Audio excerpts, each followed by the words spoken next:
اهدنا الصراط المستقيم صراط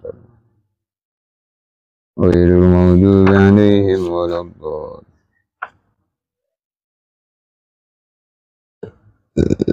الحمد لله الذي أوضح الطريق للطالبين وسهل منهج السعادة للمتقين وبصر بصير المصدقين بسائر الحكم والأحكام في الدين ومنحهم أسرار الإيمان وأنوار الإحسان واليقين وأشهد أن لا إله إلا الله وحده لا شريك له الملك الحق المبين وأشهد أن سيدنا محمدا عبده ورسوله الصادق الوعد الأمين القائل من يريد الله به خيرا يفقهه في الدين صلى الله عليه وعلى آله وأصحابه والتابعين لهم بإحسان إلى يوم الدين. Alhamdulillah jamaah salat maghrib yang dimuliakan Allah, berkesempatan kita sama-sama di malam ini i'tikaf maghrib sampai isya kita isi dengan kajian rutin kita ngaji malam Sabtu. Semoga dengan amalan ini, amalan ta'lim ini, Allah subhanahu wa ta'ala menambah-nambah ilmu dan kepahaman kepada kita sehingga semakin hari kita semakin berada dalam peningkatan iman, peningkatan amal. May yuridillahu bihi khairan yufaqihu fiddin. Man barang siapa yuridillahu bihi khairan, Allah subhanahu wa ta'ala menghendaki kebaikan kepada seseorang, yufaqihu fiddin, maka Allah subhanahu wa ta'ala akan memberikan kepahaman kepada agama. Jadi paham agama itu merupakan bagian daripada nikmat yang besar, sehingga ketika kita duduk di antara dua sujud, di waktu itu kita membaca Rabbighfirli warhamni wajburni warfa'ni warzuqni wahdini wa'afini wa'fu anni. Rabbighfirli, ya Allah ampuni aku, warhamni, sayangi aku, wajburni, engkau tambal kekurangan dalam ibadahku. Jadi sebenarnya ibadah kita itu banyak bolongnya, banyak kurangnya. Tapi kalau kita ini bolong-bolongnya tadi ditambal oleh Allah, maka jadi sempurna. Sebenarnya enggak sempurna, tapi disempurnakan oleh Allah. Dengan cara Allah memaafkan. Allah menerima sebatas kemampuannya yang diberikan Allah atas kemampuan itu. Wajburni, ditambal kekurangannya. Warfa'ni, ya Allah angkat derajatku, minta diangkat derajatnya. Derajat itu apa? Derajat itu kedudukan, pangkat di sisi Allah. Al-Imam Ibnu Athaillah As-Sakandari mengatakan, man arada ayya'rifa manzilatahu 'indallah falya'lam manzilatallah fi qalbihi.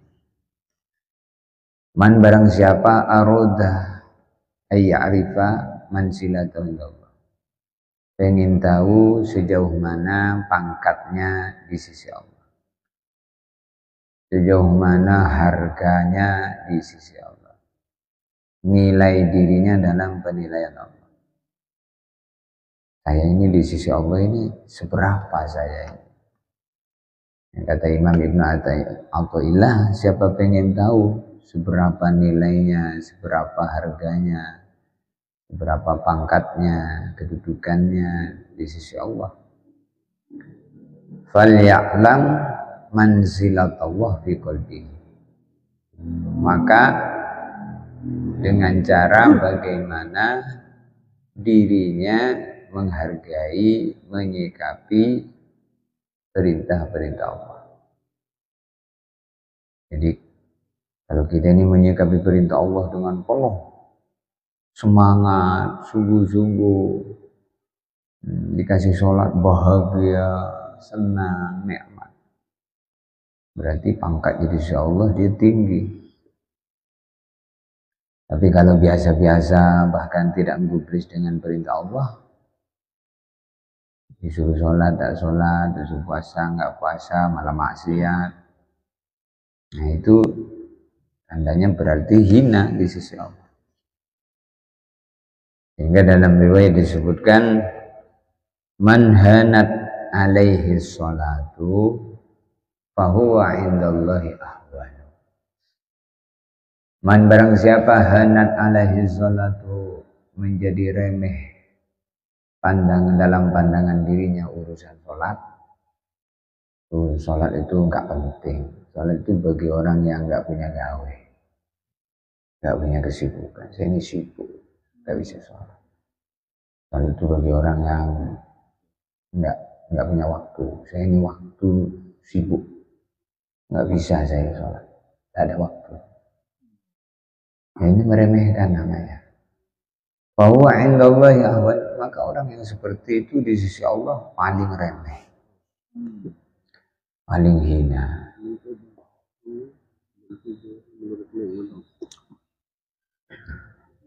Kadang kalau bulan Ramadan itu orang mengatakan puasa itu bagi orang yang nggak punya makanan. Kalau saya banyak makanan, ngapain puasa? Nah, ini termasuk meremehkan perintah Allah.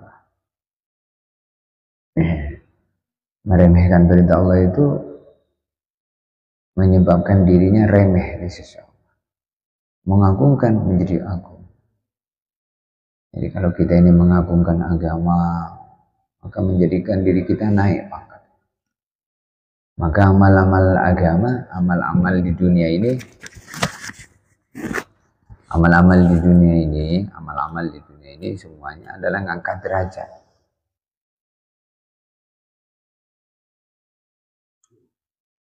Warfa'ni, angkat derajatku ya Allah. Maka nanti derajat di surga itu tergantung amal. Derajatnya surga itu derajatnya amal. Jadi kalau di surga itu orang semakin naik derajat demi derajat. Kalau di neraka darokat namanya. Darokat itu turun. Jadi kalau semakin banyak dosanya semakin turun. Kalau semakin turun semakin berat siksanya. Nah, api nerakanya semakin panas. Turun lagi semakin panas, turun lagi semakin panas, turun lagi semakin panas, semakin panas. Sampai innal munafiqina fid darkil asfali minan nar walan tajida lahum nasira. Innal munafiqin, sesungguhnya orang-orang munafik, fid darkil asfal, mereka berada di dalam lapisan neraka yang paling bawah. Fid darkil asfal minan nar, lapisan neraka yang paling bawah. lapisan neraka yang paling bawah itu, kalau orang masak nasi, lapisan paling bawah itu keraknya. Jadi kerak neraka itu tempatnya orang munafik. Kerak itu paling bawah.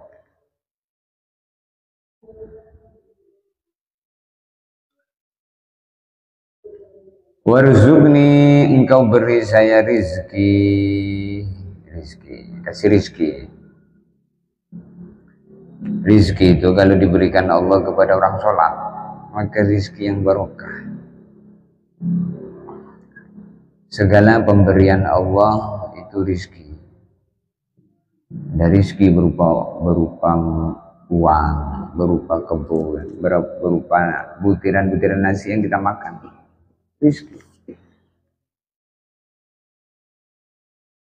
Allahumma barik lana bima razaqtana wa qina azabannar. Allahumma ya Allah barik lana bima razaqtana. Segala apa yang kau rizkikan kepada kami, engkau berkahi. Itu artinya. Wa qina azabannar, kalau saya nanti mati, masukkan, selamatkan kami dari api neraka. Itu doa makan. Dalam itu disebutkan siapa orang mau makan, baca doa itu, dosa-dosanya diampuni. Setelah makan, alhamdulillahilladzi at'amana boleh. Wa razaqani min ghairi haulin minni wala quwwah. Ya Allah, terima kasih atas makanan yang kau berikan kepadaku. Engkau telah memberi aku makan. Alladzi at'amana wa saqana, engkau telah beri saya minum. Wa ja'alana minal muslimin, engkau telah menjadikan saya orang Islam.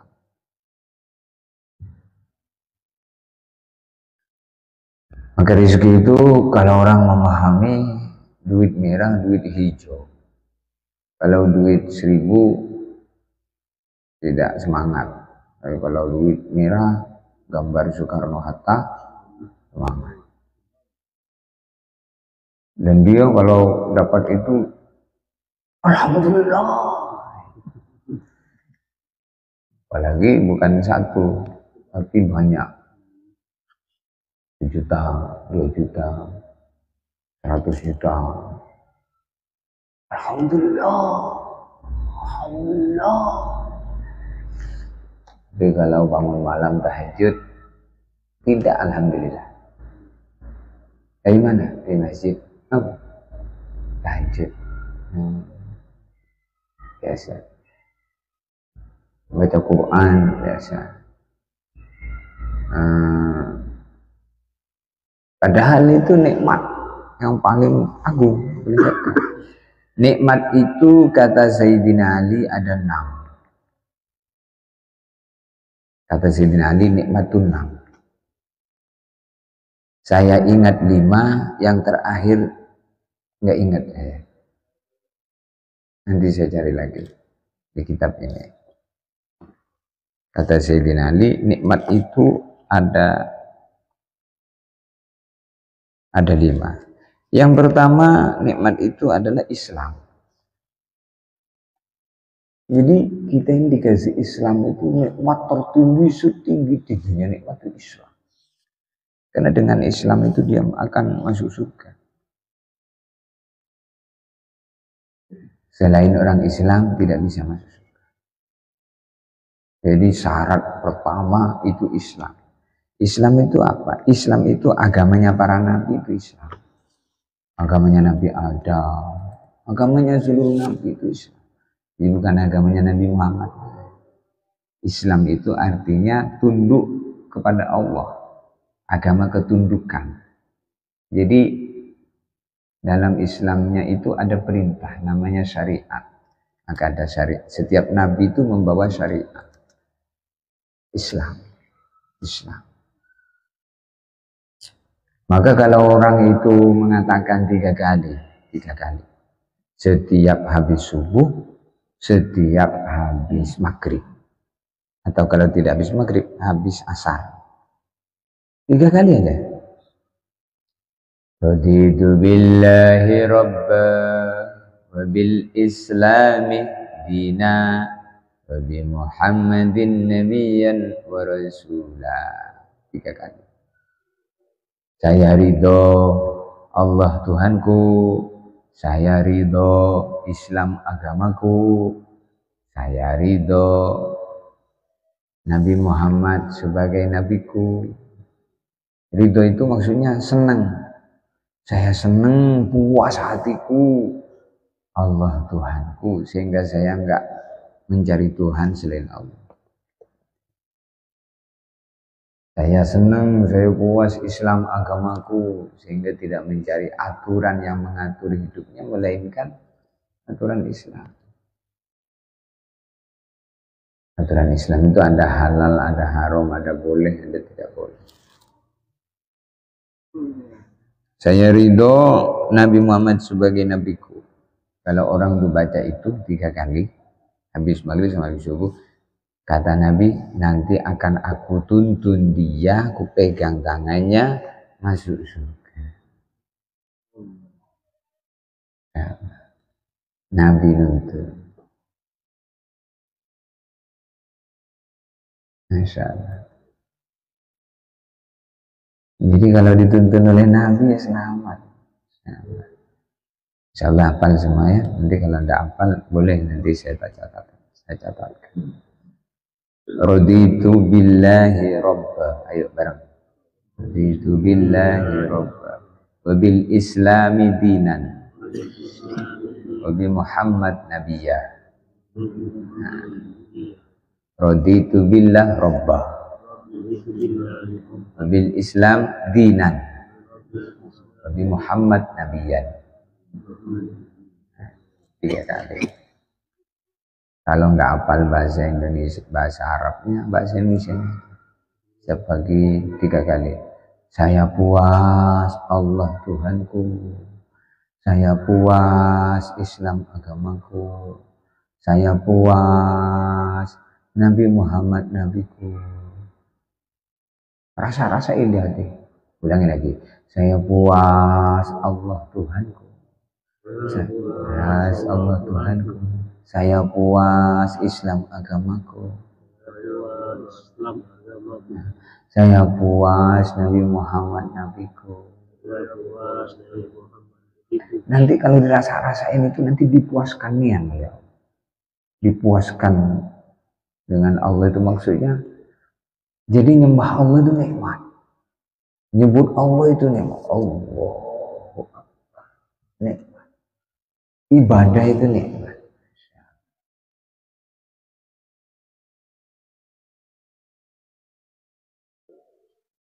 Itu rizki. Jadi rizki yang pertama Islam, kata Sayyidina Ali. Kemudian yang kedua Quran. Kata Sayyidina Ali, rizki nikmat bukan rizki. Nikmat itu ada 6, kata Sayyidina Ali. Yang pertama Islam. Kemudian yang kedua Quran. Kalau orang diberi Quran berarti umatnya Nabi Muhammad. Diberi Quran itu maksudnya diberi hafalan Quran. Secara umum alhamdulillah kita hafal surat Al-Fatihah dan itu Quran juga itu. Jadi kita ini hafal Quran semua. Ada hafal Qurannya sebagian sedikit, setengah, separuh, seperempat. Ada yang banyak. Ini Quran.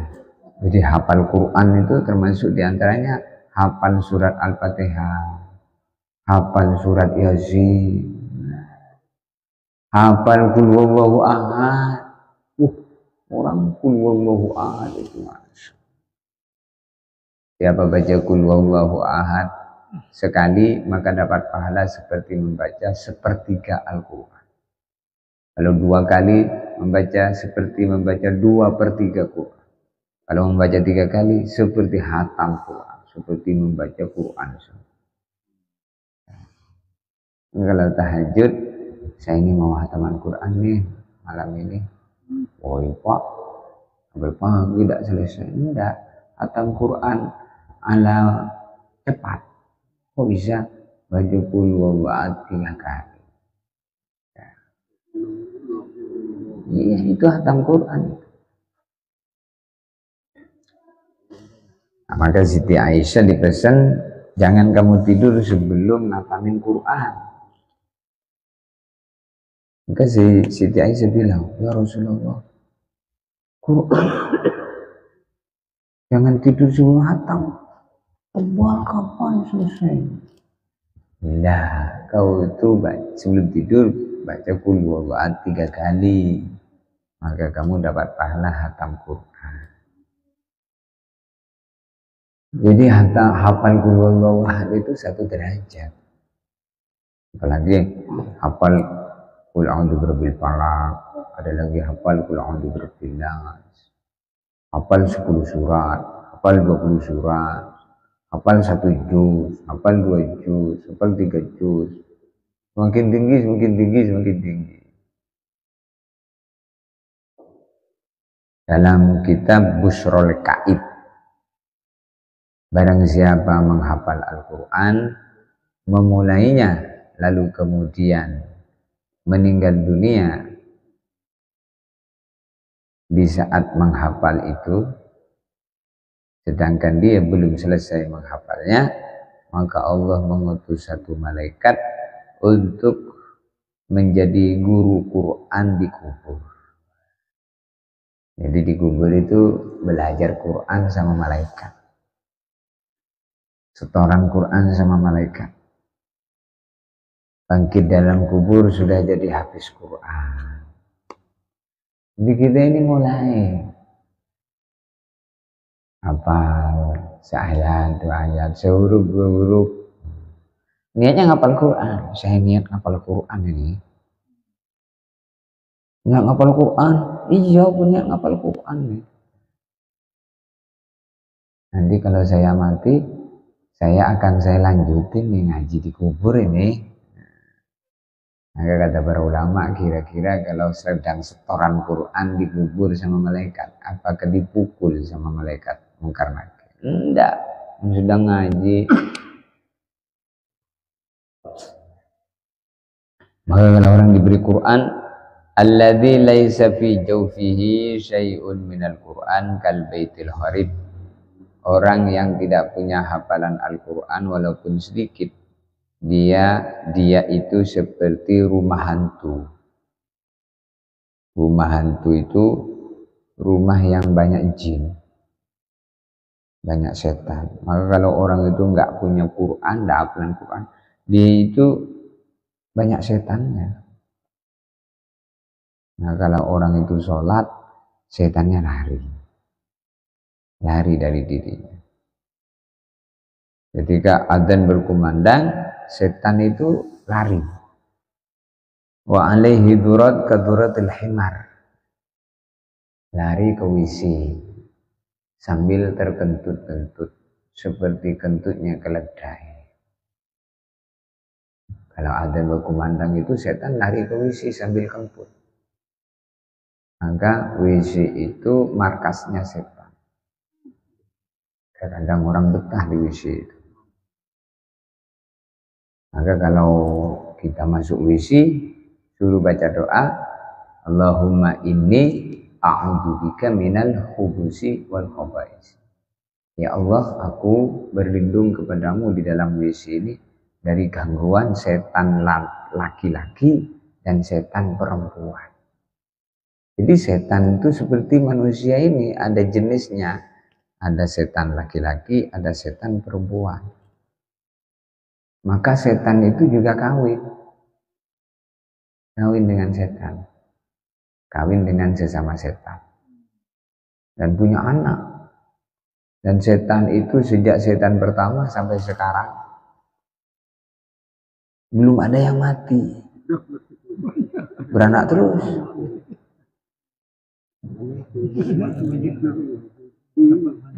Belum ada yang mati. Setan itu matinya jadi sekali, ketika hari kebangkitan setan dihancurkan. Kenapa? Karena setan ketika dikeluarkan dari surga, dia usul sama Allah, minta supaya dipanjangkan umurnya. Maka setan mengatakan, Rabbi fa'anzirni ila yaumi yub'atsun. Rabbi, ya Allah, fa'anzirni ila yaumi yub'atsun. Engkau tangguhkan umurku, enggak mati kamu. Jangan kau buat saya mati sampai hari kebangkitan. Jadi setan tuh tidak ada yang mati, mulai setan pertama sampai hari kebangkitan baru setan itu dimatikan. Jadi setelah manusia mati semua, yang digoda ini mati semua, kemudian bangkit dan kubur, baru setan mati. Wah, setan itu banyak. Iya, beranak pinak terus setan. Maka Allah tanya, kata Allah, innaka minal mundzirin. Oh ya, saya jadikan kamu umurnya ditangguhkan, maksudnya tidak dimatikan sampai hari kebangkitan. Maka Allah tanya, kamu tuh mau seperti itu, maunya apa? Maka setan menjawab, la ughwiyannahum ajma'in illa ibadaka minhumul mukhlasin. La ughwiyannahum ajma'in. Saya akan menyesatkan manusia semua. Kenapa setan itu mau menyesatkan manusia? Karena setan itu dikeluarkan dari surga gara-gara nggak sujud sama manusia itu. Maka dia dendam bebuyutan sama Nabi Adam sama cucunya sampai hari kiamat. Dendamnya. Maka setan itu musuh kita. As-syaitan adu, tattakhidu adu. Jadi yang musuh kita itu setan, bukan tetangga kita. Tetangga kita bukan musuh kita. Bukan sesama manusia. Kalau sesama manusia itu jangan bermusuhan, tapi bersaudara. Innamal mu'minuna ikhwatun. Sesungguhnya orang-orang yang beriman mereka bersaudara. Fa aslihu baina akhawaikum. Maka perbaikilah hubungan persaudaraan di antara kalian. La tabaghadu, jangan saling marah. La tahasadu, jangan saling hasad. Hasad itu dengki, jangan saling dengki. Wa kunu ibadallahi ikhwana. Wa kunu, jadilah kalian semua hidup di dunia ini ibadallahi, menjadi hamba-hamba Allah, ikhwana, yang bisa bersaudara. Maka kita ini ukhuwah Islamiyah. Kalau seagama, ukhuwah Islamiyah, saudara sesama agama Islam. Kalau beda agama, ukhuwah basyariyah, saudara sesama manusia. Jadi walaupun orang kafir itu saudara kita, karena anak cucu Nabi Adam juga.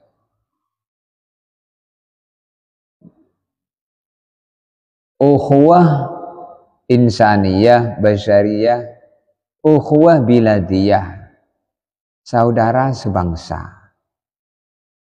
Ukhuwah biladiyah, saudara sebangsa. Ukhuwah wataniyah, saudara setanah air. Wataniyah itu tanah airku Indonesia. Indonesia Raya, merdeka, merdeka tanahku, negeriku yang kuci. Ayo bareng. Indonesia Raya, merdeka, merdeka, hiduplah Indonesia Raya. Indonesia Raya, merdeka, merdeka. negeriku yang ku cinta, Indonesia Raya, merdeka, merdeka, hiduplah Indonesia. Itu yang nyusun lagu Indonesia Raya itu Habaib itu, cucunya Rasulullah itu. Yang nyusun Indonesia Raya itu merdeka, merdeka.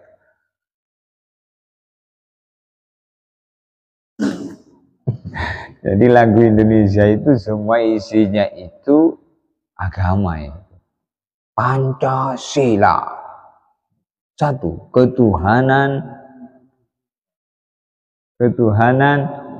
yang Maha Esa. Itu Qulhuwallahu Ahad itu. Pancasila itu. Satu, ketuhanan yang Maha Esa. Ketuhanan yang Maha Esa itu Qulhuwallahu Ahad. Dua, kemanusiaan yang adil dan beradab. Itu Pancasila sudah ngatur bagaimana rakyat Indonesia menjadi manusia yang hidup di tanah air, menjadi manusia yang adil, di samping adil beradab, punya sopan santun. Wow, kalau Pancasila itu dipraktekkan dalam kehidupan, makmur roh jinawi, apa itu? Makmur subur. Baca terus di SD itu, kadang nggak paham apa maksudnya, masih nggak adil pula. Yang adil dan beradab. Indonesia, kemanusiaan yang adil dan beradab. Jadi bagaimana kita menjadi manusia yang hidup di negeri Indonesia ini punya dua. Yang pertama adil, yang kedua beradab. Adil itu gimana maksudnya? Adil itu tidak mendolimi, tidak menyakiti. Adil dengan istrinya, kasih nafkah, ditunaikan haknya. Adil. Beradab, punya sopan santun. Ini Pancasila itu inti Quran itu. Isinya Quran diantaranya ya Pancasila. Adil dan beradab. Tiga, persatuan Indonesia. Persatuan Indonesia itu kita hidup di Indonesia harus bersatu. Karena bersatu kuat. Persatuan Indonesia. 4,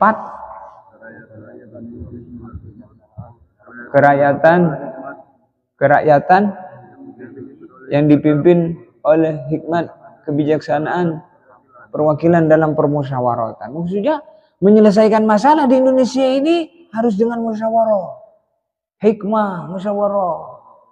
Dipimpin oleh hikmah. Hikmah itu dipimpin oleh pemimpin musyawarah. Jadi itu Indonesia itu ngamalkan wasyawirhum fil amr. Fa idza azamta fatawakkal 'ala Allah. Urusanmu di Indonesia ini musyawarahkan, dipimpin oleh amir. Kalau sudah dimusyawarahkan, maka taat. Itu musyawarah itu. Yang keempat itu musyawarah. Yang kelima?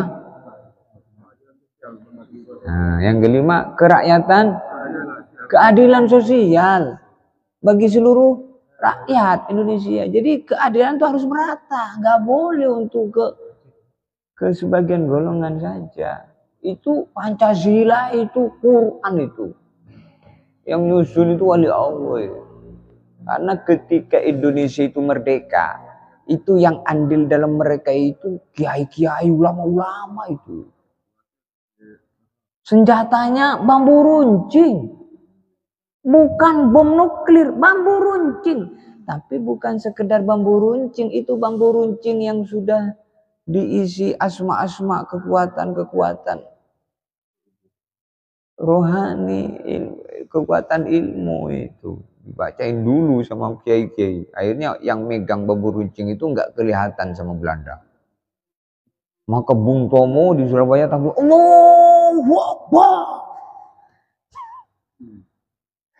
Maka takbir menggema itu, Bung Tomo itu mengusir Belanda itu di Surabaya. Allahu Akbar. Itu siapa itu kalau bukan orang Islam menyebut Allahu Akbar. Maka yang syahid di perang sama Belanda itu, yang meninggal tuh syahid semua itu, kayak sahabat perang sama orang kafir. Jadi bambu runcing, janur kuning dililit di kepala, nggak kelihatan sama musuh. Akhirnya musuhnya mana ini? Pakai senapan dulu, mana ini? Nggak kelihatan. Padahal orang Indonesia mendekati dia, mana ini? Pas lagi melotot, mana ini? Sama bambu runcing ditusuk matanya. Mati dia. Tidak kelihatan. Maka diambil senjatanya sama rakyat Indonesia. Tembakkan ke Belanda. Itu kalau tidak ditolong oleh Allah Indonesia. Jadi Indonesia ini merdeka tetesan darah syuhada itu. Makanya proklamasi. Oh, itu Bung Karno itu proklamasi itu. Tahun 45 itu musyawarah dulu dengan para habaib. Maka benderanya merah putih, bukan asal bendera merah putih itu. Merah itu darah. Putih itu sucinya hati itu. Tetesan darah itu. Maka merah putih. Kok Ustadz tahu? Ya tahu lah dikit-dikit. Kan saya lulusan SD. Belum tentu lulusan S1 Pak. La ilaha illallah, itu maksudnya. Jadi kita ini bersaudara. Aksiru minal ikhwah. Perbanyak saudaramu, fa inna likulli mu'minin syafa'ah, sebab setiap satu orang iman bisa nolong kamu di hari kiamat. Ya, kita ini bersaudara. Maka termasuk nikmat ya punya saudara. Islam, Quran. Kemudian yang ketiga, Nabi Muhammad. Kata Sayyidina Ali, nikmat itu ada 6. Yang pertama Islam, yang kedua Quran, yang ketiga Nabi Muhammad. Nabi Muhammad itu termasuk nikmat yang tertinggi.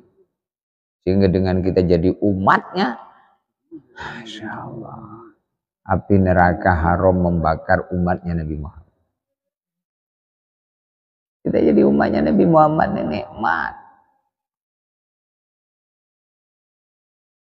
Seluruh Nabi minta jadi umatnya, yang dipenuhi cuma Nabi Isa.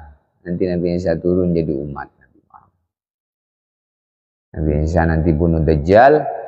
Nabi Isa kemudian membunuh anjing dan babi. Setelah itu Nabi Isa membunuh Dajjal. Orang-orang kafir dibunuh semua. Kemudian Nabi Isa kawin, dan Nabi Isa setelah itu hidup selama 40 tahun. Kemudian wafat, punya 2 anak, wafat dikubur di antara kuburan Sayyidina Abu Bakar dan Sayyidina Umar. Nabi Isa. Kata Nabi itu begitu. Lah orang ini belum lahir kok sudah dikatakan, kata Allah begitu, nanti itu Nabi Isa, takdirnya Nabi Isa itu begitu. Nanti turun dari zaman, membunuh Dajjal, membunuh anjing dan babi, kemudian kawin, punya 2 anak, hidup 40 tahun, setelah turun itu hidup lagi semasa 40 tahun, kemudian wafat, dikubur di antara kuburan Sayyidina Abu Bakar dan Sayyidina Umar. Jadi umat. Kita yang nggak pernah minta dijadikan umatnya Nabi Muhammad. Kemudian yang keempat, nikmat kata Sayyidina Ali adalah afiyah. Itu yang kita minta dalam duduk di antara 2 sujud tadi. Wajiburni, warfa'ni, warzukni, wahdini, afini. Afini itu beri saya afiyah. Afiyah itu 5 di dunia ini. Afiyah itu isinya 5. Banyak orang, apa kabar? Alhamdulillah, sehat walafiat. Apa sehat? Apa afiyah? Belum tahu dia kadang. Sehat walafiat pokoknya. Sehat itu bagian luar ini. Mata bisa melihat, telinga bisa mendengar, tangan kaki bisa bergerak. Ini sehat. Jantungnya sehat. Hatinya sehat. Mulutnya sehat. Kalau orang dibuat mulutnya sakit, lumpuh, miring-miring itu mulut lidahnya. Udah lumpuh. Masya Allah, banyak orang dari sehat lumpuh kan? Kalau orang lumpuh itu, waduh, tidak jelas, suara nggak jelas, jalan tidak lurus. Dan kita yang sehat-sehat terus itu mahal ini. Kalau minta dihargain tuh habis dunia kita itu. Belum cukup menghargai nikmat mata. Kita lah sehat nih. Coba tengok orang yang lumpuh itu. Walaupun punya duit banyak, kalau stroke itu baru stroke kata Pak Sapri. Belum 2 truk. Baru satu truk. Baru stroke. Belum 2 truk. Itu alhamdulillah, mudah-mudahan kita sehat walafiat ya. Matanya sehat, telinganya sehat, nih sehat. Kemudian afiyah. Afiyah itu ruhaniyahnya. Maka afiyah ini 5. 5 di dunia, 5 di akhirat. Jadi afiyah itu 10. 10 kata Nabi. Afiyah itu 10 perkara. Yang pertama, ilmu. Yang kedua, ibadah. Yang ketiga, rizki yang halal. Yang keempat, sabar atas musibah. Yang kelima, syukur atas nikmat. Ini 5 di dunia. Afiyah itu berapa? 10. 5 di dunia, 5 di akhirat. Apa 5 di akhirat? Yang pertama ketika mati, malaikat Israel datang dengan senyum. Ketika sakaratul maut, Israel datang dengan senyum. Itu nikmat. Kalau Israel senyum, tidak nyiksa. Maka kemudian ditarik nyawanya seperti rambut ditarik dari adonan roti. Yang pertama. Kemudian kedua, malaikat mungkar nakir di kubur tidak bentak-bentak. Itu nikmat yang kedua, nikmat di akhirat yang kedua. Kemudian yang ketiga, selamat di padang mahsyar. Padang mahsyar itu di tanahnya timah mendidih, matahari 1 jengkal. Selamat di mahsyar. Kalau nggak selamat, tenggelam dengan keringatnya sendiri. Berapa lama di mahsyar? 50.000 tahun. Mahsyar itu 50.000 tahun. Di dunia cuma 70 tahun. Sudah mentang-mentang kaya, sombong kepada orang yang kulitnya hitam. Jadi orang kulit hitam kayak gitu. Kan mana jadi orang kayak saya nih, putih, ganteng, glowing.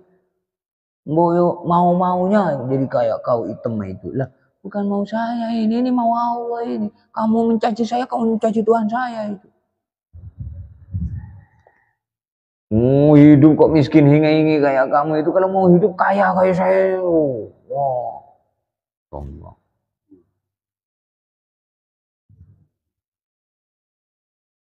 Mahsyar, selamat di mahsyar. Kemudian yang keempat, selamat dari diputus masuk neraka. Kalau selamat dari diputus masuk neraka berarti dimasukkan surga. Kemudian yang kelima, masuk surga tanpa hisab. Itu afiyat itu. Ya, kalau kita ini mau ringkas doa, ya Allah saya minta kebaikan agama, dunia dan akhirat, beri saya afiyah, beri saya afiyah, beri saya afiyah. Kalau sudah diberi afiyah, dikasih ilmu. Setelah dikasih ilmu, dikasih ibadah. Akhirnya ibadahnya berdasarkan ilmu. Akhirnya ibadahnya lurus.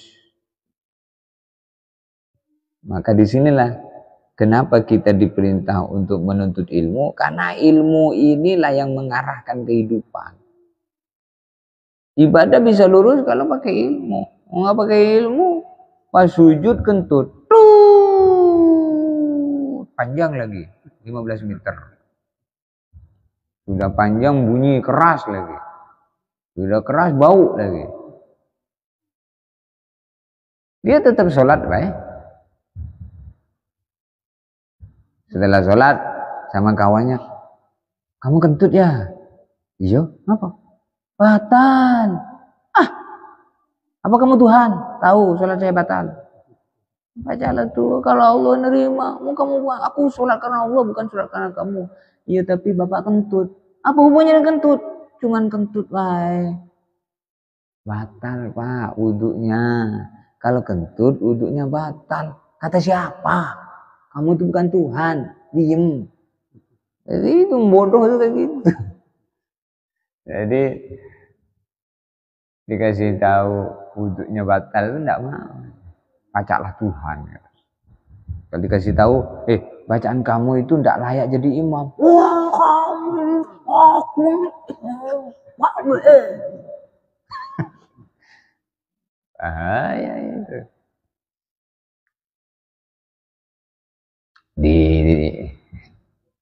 Di Jawa itu saya punya kawan. Dia nikah sama orang Ngawi. Terus dia namanya dia Ustadz. Tahu bacaan yang pas, yang benar, yang tidak. Nah mertuanya ini imam masjid. Sudah 20 tahunan lah imam di musola. Bacanya peletot-peletot. Nah pas dia makmum, peletot-peletot. Dipanggil lah. Baik-baik. Pak, bacaan bapak keliru. Hah? Katanya. Dibentak menantunya tadi dia. Bacaan bapak tuh keliru, nggak sah jadi imam. Wah, katanya. Berarti saya selama 20 tahun sholat saya batal. Diusir itu menantunya. Malu karena malu katanya. Jadi tidak boleh urusan agama itu karena malu gengsi. Jangan. Memang, oh iya, ya nak, ya mulai sekarang kamu aja nak yang jadi imam, bapak jadi makmum baik. Gitu, namanya tahu diri.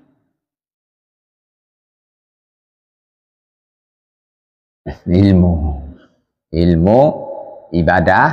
Nah, kalau sudah ada ilmu ada ibadah. Ibadah ini isinya apa? Sholat 5 waktu, ya seluruh perintah ketaatan kerjakan ibadah. Kalau ada ilmu ada ibadah, maka yang ketiga dikasih rizki, maka rizkinya halal, baik, rizki. Kalau dikasih ilmu, dikasih ibadah, dikasih rizki, maka rizki yang dimakan karena ibadah dasar ilmu, maka masuk ke dalam hati jadi darah daging yang bagus. Nah, makanan yang baik dimakan jadi darah daging yang bagus. Akhirnya dua yang terakhir, sabar atas musibah, syukur atas nikmat. Orang nggak mampu sabar, nggak mampu syukur itu kenapa? Karena darahnya itu darah yang bercampur dengan makanan yang halal.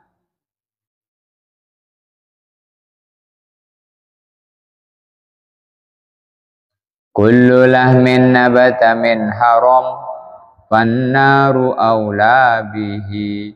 Semua daging yang tumbuh gemuk besar dari makan haram, api neraka lebih berhak untuk melahapnya. Ya, kalau kita ini ngambil rizki harus dipastikan halal. Halal itu boleh. Dari perkara yang boleh maka boleh. Kalau dari perkara yang tidak boleh maka haram. Tat, aku itu boleh nggak nangkap babi? Nggak saya makan, saya jual. Nanti duitnya aku beliin beras. Saya nggak makan babi ya. Gimana? Haram. Dan saya kan nggak makan babi. Ya tapi kamu nggak makan dari hasil jual babi. Haram tuh. Tapi katanya yang haram itu babi, kalau celeng enggak. Babi itu yang dipelihara di rumah-rumah, itu katanya yang haram. Tapi kalau aku nangkap di hutan itu bukan babi, itu celeng. Kalau celeng enggak katanya. Bodoh aja, sama aja. Sudah seneng itu mencari dalilnya yang mana yang boleh kan. Kacau.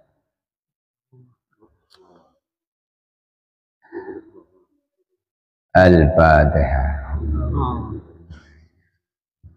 Terus. Subhanallah bihamdihi, subhanakallahumma. Assalamualaikum warahmatullahi wabarakatuh.